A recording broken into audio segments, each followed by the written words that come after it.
أعوذ بالله من الشيطان الرجيم. بسم الله الرحمن الرحيم.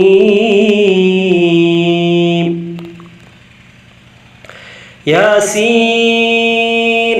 والقرآن الحكيم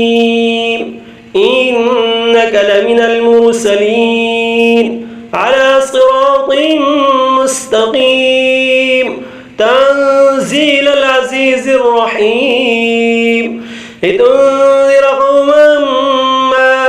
أنذر آباؤهم فهم غافلون لقد حق القول على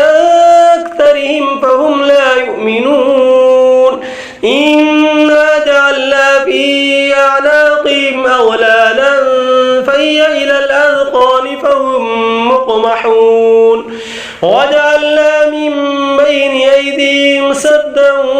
ومن خلفهم سدا فأغشيناهم فهم لا يبصرون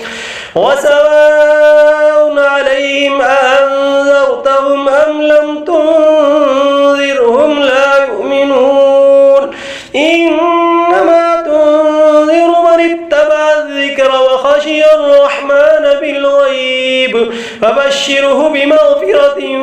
وأجر كريم إنا نحن نحيي الموتى ونكتب ما قدموا وآثارهم وكل شيء أحصيناه في إمام مبين واضرب لهم مثلا أصحاب القرية إذ جاءها المرسلون إذا أرسلنا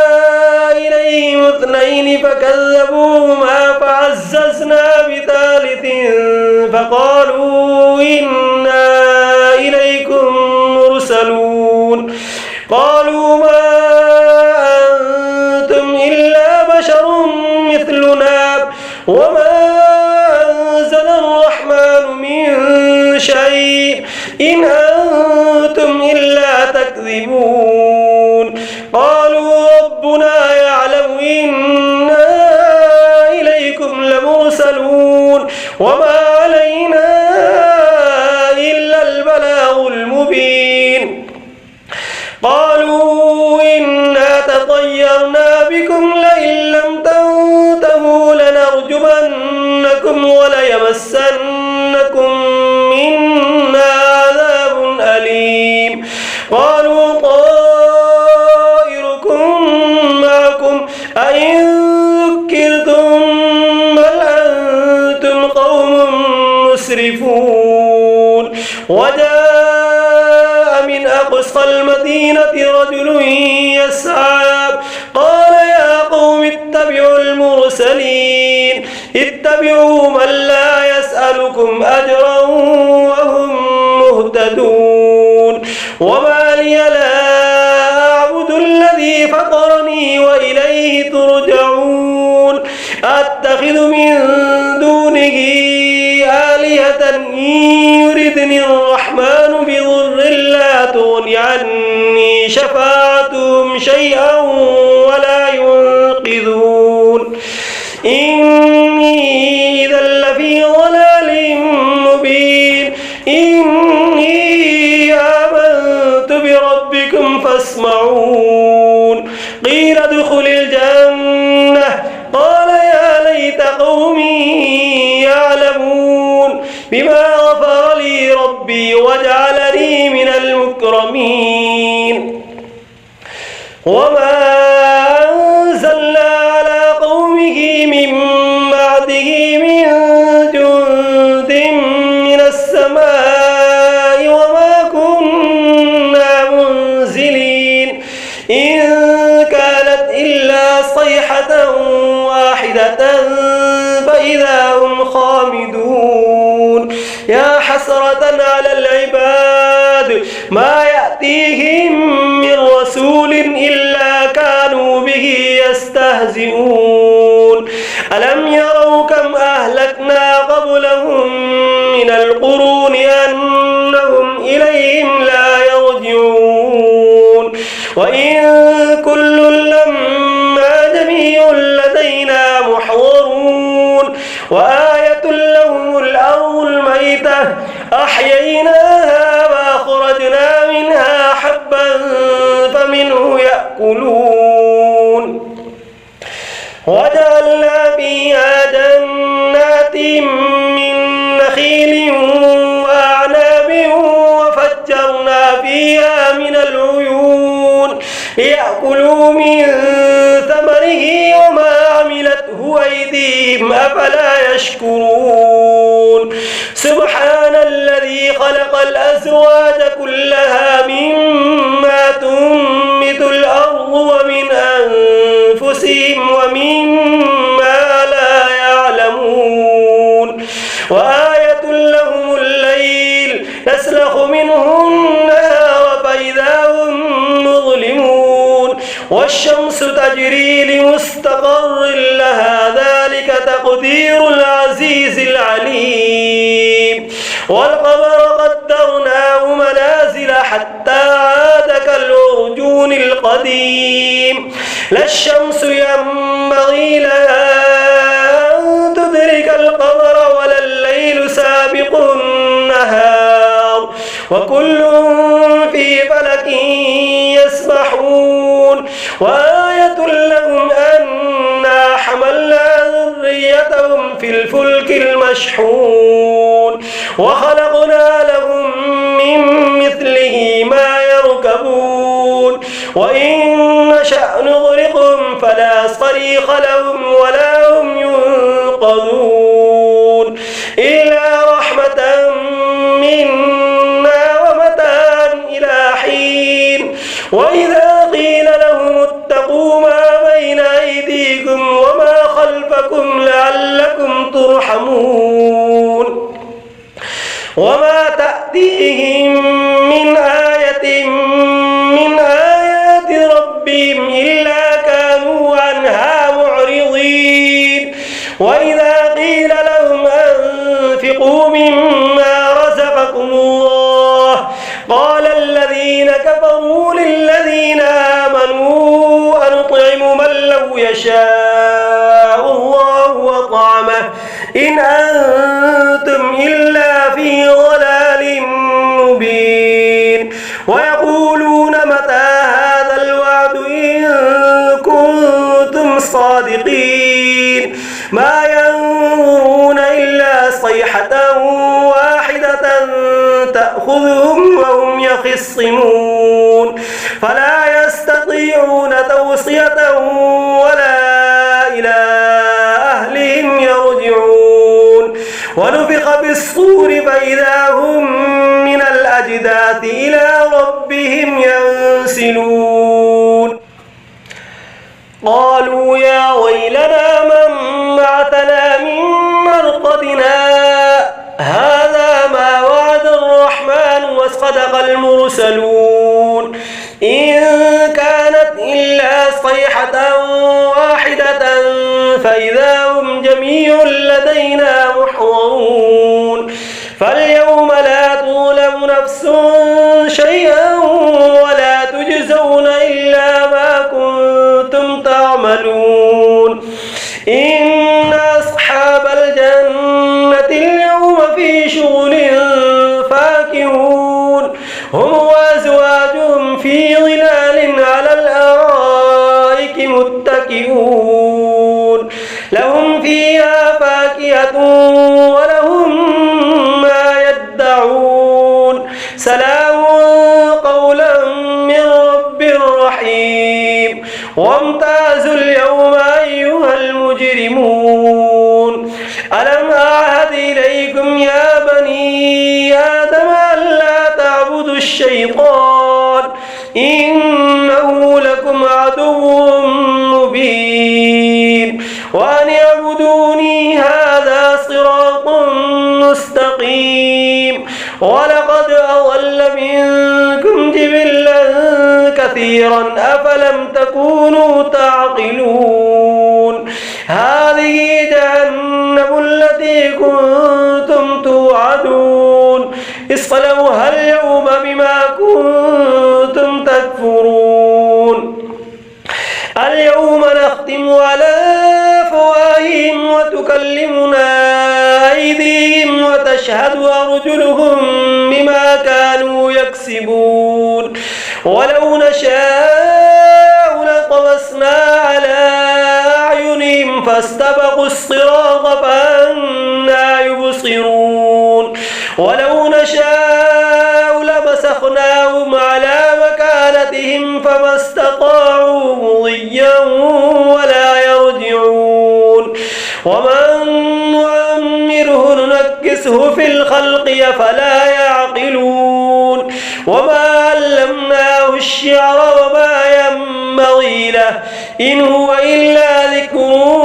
وقرآن مبين لينذر من كان حيا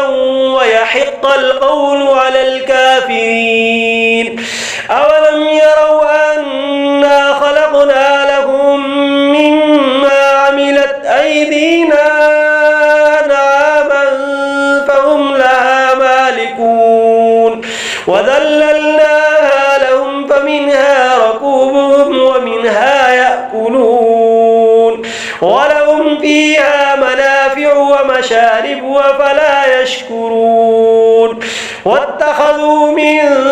دون الله آلهة لعلهم ينصرون لا يستطيعون نصرهم وهم لهم جند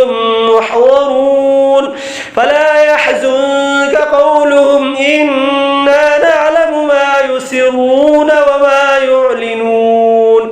أولم ير الإنسان أنا خلقناه من نطفة فإذا هو خصيم مبين وضرب لنا مثلا ونسي خلقه قال من يحيي العظام وهي رميم قل يحييها الذي أنشأها أول مرة وهو بكل خلق عليم الذي جعل لكم من الشجر الأخضر نارا فإذا أنتم منه توقدون أوليس الذي خلق السماوات والأرض بقادر على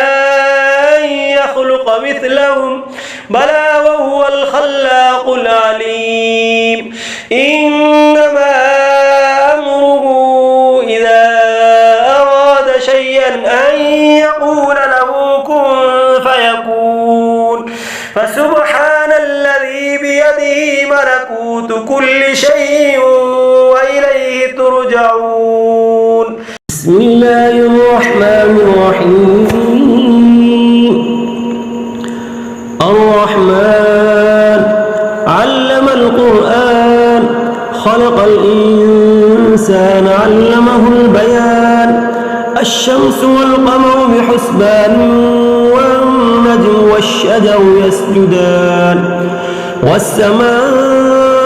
رفعها ووضع الميزان ألا تطغوا في الميزان وأقيموا الوزن بالقسط ولا تخسروا الميزان والأرض وضعها للأنام فيها فاكهة والنخل ذات الأكمام والحب ذو العصف والريحان فبأي آلاء ربكما تكذبان خلق الإنسان من صلصال كالفخار وخلق الجان من مارد من نار فبأي آلاء ربكما تكذبان رب المشرقين ورب المغربين فبأي آلاء ربكما تكذبان مرج البحرين يلتقيان بينهما برزخ لا يبغيان فبأي آلاء ربكما تكذبان يخرج منهما اللؤلؤ والمرجان فبأي آلاء ربكما تكذبان وله الجوار المنشآت في البحر كالأعلام فبأي آلاء ربكما تكذبان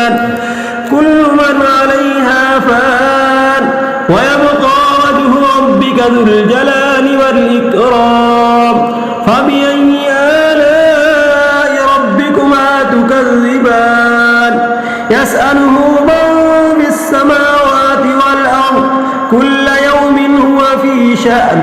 فبأي آلاء ربكما تكذبان سنفرغ لكم أيها الثقلان فبأي آلاء ربكما تكذبان يا معشر الجن والإنس إن استطعتم أن تنفذوا من أقطار السماوات والأرض فانفذوا لا تنفذون إلا بسلطان فبأي آلاء ربكما تكذبان يرسل عليكما شواظ من نار ونحاس فلا تنتصران فبأي آلاء ربكما تكذبان فإذا انشقت السماء فكانت وردة كالدهان فبأي آلاء ربكما تكذبان فيومئذ لا يسأل عن ذنبه إنس ولا جان فبأي آلاء ربكما تكذبان يعرف المجرمون بسيماهم فيؤخذ بالنواصي والأقدام فبأي آلاء ربكما تكذبان هذه جهنم التي يكذب بها المجرمون يطوفون بينها وبين حميم آن فبأي آلاء ربكما تكذبان ولمن خاف مقام ربه جنتان فبأي آلاء ربكما تكذبان ذواتا أفنان فبأي آلاء ربكما تكذبان فيهما عينان تجريان فبأي آلاء ربكما تكذبان فيهما من كل فاكهة زوجان فبأي آلاء ربكما تكذبان متكئين على فرش مطائنها من استبرق وجنى الجنتين دان فبأي آلاء ربكما تكذبان فيهن قاصرات الطرف لم يطمثهن إنس قبلهم ولا جان فبأي آلاء ربكما تكذبان كأنهن الياقوت والمرجان فبأي آلاء ربكما تكذبان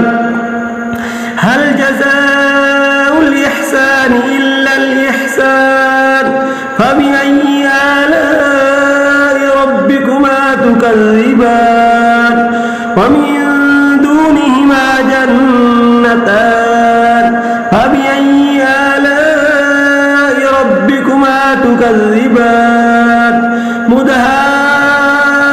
مدهامتان فبأي آلاء ربكما تكذبان فيهما عينان نضاختان فبأي آلاء ربكما تكذبان فيهما فاكهة ونخل ورمان فبأي آلاء ربكما تكذبان فيهن خيرات حسان فبأي آلاء ربكما تكذبان حور مقصورات في الخيام فبأي آلاء ربكما تكذبان لم يطمثهن إنس قبلهم ولا جان فبأي آلاء ربكما تكذبان متكئين على رفرف خضر وعبقري حسان فبأي آلاء ربكما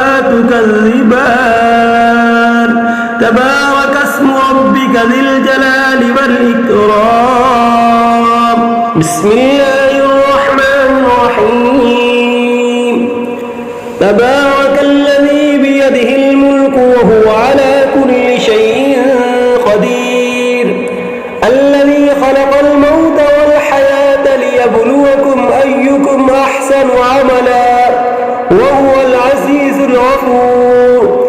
الذي خلق 7 سماوات طباقا ما ترى في خلق الرحمن من تفاوت فارجع البصر هل ترى من فطور ثم ارجع البصر كرتين ينقلب إليك البصر خاسئا وهو حسير ولقد زينا السماء الدنيا بمصابيح وجعلناها رجوما للشياطين وأعتدنا لهم عذاب السعير وللذين كفروا بربهم عذاب جهنم وبئس المصير إذا ألقوا فيها سمعوا لها شهيقا وهي تفور تكاد تميز من الغيظ كلما ألقي فيها فوج سألهم خزنتها ألم يأتكم نذير قالوا بلى قد جاءنا نذير فكذبنا وقلنا ما نزل الله من شيء إن أنتم إلا في ضلال كبير وقالوا لو كنا نسمع أو نعقل ما كنا في أصحاب السعير فاعترفوا بذنبهم فسحقا لأصحاب السعير إن الذين يخشون ربهم بالغيب لهم مغفرة وأجر كبير وأسروا قولكم أو اجهروا به إنه عليم بذات الصدور ألا يعلم من خلق وهو اللطيف الخبير هو الذي جعل لكم الأرض ذلولا فامشوا في مناكبها وكلوا من رزقه وإليه النشور أمنتم من في السماء أن يخسف بكم الأرض فإذا هي تمور أم أمنتم من في السماء أن يرسل عليكم حاصبا فستعلمون كيف نذير ولقد كذب الذين من قبلهم فكيف كان نكير أولم يروا إلى الطير فوقهم صافات ويقبضن ما يمسكهن إلا الرحمن إنه بكل شيء بصير أمن هذا الذي هو جند لكم ينصركم من دون الرحمن إن الكافرون إلا في غرور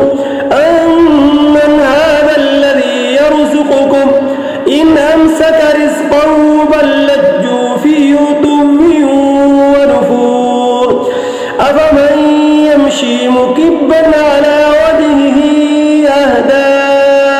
أمن يمشي سويا على صراط مستقيم قل هو الذي أنشأكم وجعل لكم السمع والأبصار والأفئدة قليلا ما تشكرون قل هو الذي ذراكم في الأرض وإليه تحشرون ويقولون متى هذا الوعد إن كنتم صادقين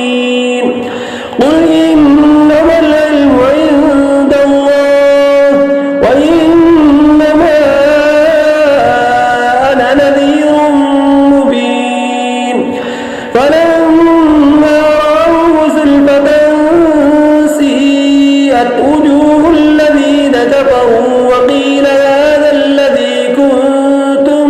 به تدعون قل أرأيتم إن أهلكني الله ومن معي أو رحمنا فمن يجير الكافرين من عذاب أليم قل هو الرحمن آمنا به وعليه توكلنا فستعلمون من هو في ضلال مبين قل أرأيتم إن أصبح ماؤكم غورا فمن يأتيكم بماء معين صدق الله